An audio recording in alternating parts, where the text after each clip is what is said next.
చేయాలి, ఎన్నికలు ఇచ్చిన వాగ్దానాలను వెంటనే అమలు చేయాలి, రాష్ట్ర ప్రభుత్వం ఎన్నికలు ఇచ్చిన వాగ్దానాలను వెంటనే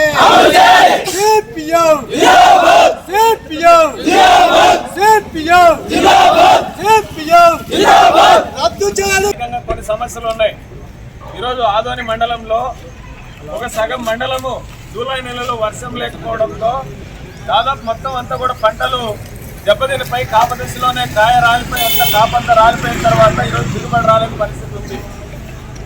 ఈ బెల్ట్ అంతా కనుక ఒకసారి చూసుకుంటే ఎర్రనేల ప్రాంతాలన్నీ అంటే ఇటువైపు నుంచి బయటగేరు నుంచి మొదలుకుంటే పెద్దపెండకల్లు, సాంబగల్లు, నెట్టేకల్లు, అదేవిధంగా ఆరేకల్లు, కాబట్టి నాగలాపురం, పెసలబండ, సుల్తానాపురం, దొడ్డనకేరి, కొత్తూరు గ్రామాలన్నీ కూడా ఎర్రనేల గ్రామాలన్నీ కూడా పూర్తిగా పంటలు దెబ్బతిని ఈరోజు దిగుబడి రాలేనటువంటి పరిస్థితి ఉంది. జూలై నెల మొత్తం మీద ఒక్కరోజు కూడా వర్షం పడలేనటువంటి పరిస్థితి ఉంది. మరి దీన్ని క్రైటీరియాగా తీసుకొని ఎందుకు ఆదోని మండలాన్ని కరువు మండలంగా ప్రకటించలేదు మీరు అని చెప్పేసి మేము అడుగుతా ఉన్నాం. అదే రకంగా ఇటు పక్క పోతే నారాయణపురం, చాగి, దానాపురం గ్రామాల్లోన ఇక్కడ కూడా పంటలు తీసుకురావాలన్నటువంటి పరిస్థితి ఉంది. మరి వాళ్ళకి ఎందుకు ఈరోజు మీరు చూడలేదని చెప్పేసి మేము అడుగుతా ఉన్నాం. అందుకోసమే ఈ క్రైటీరియాగా తీసుకొని ఖచ్చితంగా ఆదోని మండలాన్ని కరువు మండలంగా ప్రకటించాలని చెప్పేసి ఈరోజు కోరుతా ఉన్నాం. అట్లాగే మన ఇంత పెద్ద ఆదోని జనరల్ హాస్పిటల్, మరి ఈ ఆదోని జనరల్ హాస్పిటల్ ఏమో చాలా పెద్ద, దాదాపు 1000 పడకల దాకా కూడా నిర్మించడానికి అవకాశం ఉంది. అట్లా పెద్దగా కనపడతా ఉంది. మరి ఏమున్నాయి లోపల చూస్తే పాత పరికరాలే తప్ప ఏమి కొత్తగా కొనుగోలు చేసినటువంటి పరిస్థితి లేదు. ఇక్కడ సిటీ స్కాన్ లేదు, ఏదైనా పెద్ద దెబ్బ తగిలితే ఎంఆర్ఐ తీసుకోవడానికి అవకాశం లేదు. మరి ఇట్లాంటి హాస్పిటల్, ఇంత పెద్ద హాస్పిటల్లోన అట్లాంటి సౌకర్యాలు కల్పించడానికి ఏం చర్యలు తీసుకుంది ప్రభుత్వం? కాబట్టి ఇప్పటికైనా అట్లాంటి చర్యలు తీసుకోవాలని చెప్పేసి మేము కోరుతా ఉన్నాం. అదేవిధంగా ఈ ప్రాంతంలో వలసలు తీవ్రంగా వెళ్తా ఉన్నారు. మన ఆదోని మండలంలో ఇప్పటికి కూడా రోజు రోజుకు వలసలు వెళ్తా ఉన్నారు.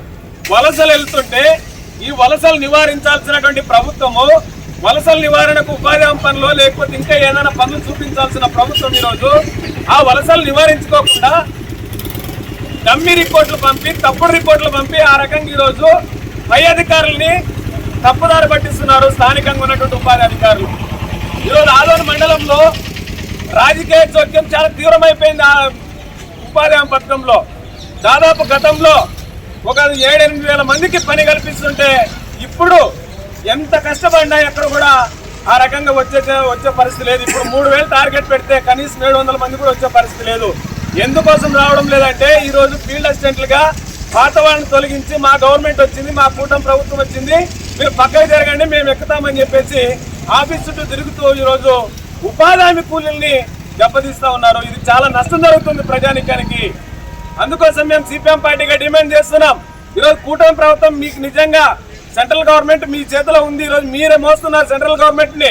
మీకు నిజంగా చిత్తశుద్ధి ఉంటే ఖచ్చితంగా నిధులు పెంచండి, 200 రోజులు పనులు కల్పించండి, ఆ రకంగా ఉపాధి హామీలో వలసలు నివారించండి అని చెప్పేసి ఈరోజు కోరుతా ఉన్నాం.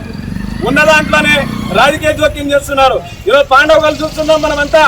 ఈరోజు పాండవగలు మీరు ఎక్కడైనా ఎంక్వైరీ చేసుకోండి. 18 ఆడిట్లు జరిగినాయి. ఇప్పటికీ 18 ఆడిట్లో ఏ ఒక్క రూపాయి కూడా అవినీతి. మండలంలో పెద్దతుమ్మం గ్రామం చాలా పెద్ద విలేజ్. ఈ పెద్ద విలేజ్ కి ఉంది. ఒక్కసారి గనక నీళ్లు ఒక 10 రోజులు బంద్ అయిపోతే గనక కాలువ మొత్తం అంతా నీళ్ళన్నీ ఎండిపోతాయి. గ్రామం అంతా కొట్టుమిట్టాడుతుంది నీళ్ళు లేక.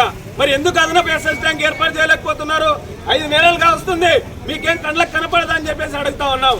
అందుకోసమే ఇవన్నీ సమస్యల పైన మన సిపిఎం పార్టీ ఆధ్వర్యంలో గ్రామాన తిరిగాం, వార్డుల్లో కూడా తిరిగాం. ఆ రకంగా సమస్యలు మా దృష్టికి వచ్చిన సమస్యల్ని ప్రభుత్వం అట్లాగే సబ్ కలెక్టర్ గారి దృష్టికి సిపిఎం పార్టీగా మేము తీసుకుపోతున్నాం. కాబట్టి ఆ రకంగా భవిష్యత్తులో ఈ పోరాటాన్ని మేము ఆపం. ఖచ్చితంగా సిపిఎం పార్టీ నిర్వహించే పోరాటంలో ప్రజలు కూడా భాగస్వాములు కావాలని చెప్పేసి కోరుతూ నాకు మాట్లాడడానికి అవకాశం ఇచ్చినటువంటి అధ్యక్షుల వారికి ధన్యవాదాలు తెలియజేస్తూ నేను సెలవు తీసుకుంటున్నాను.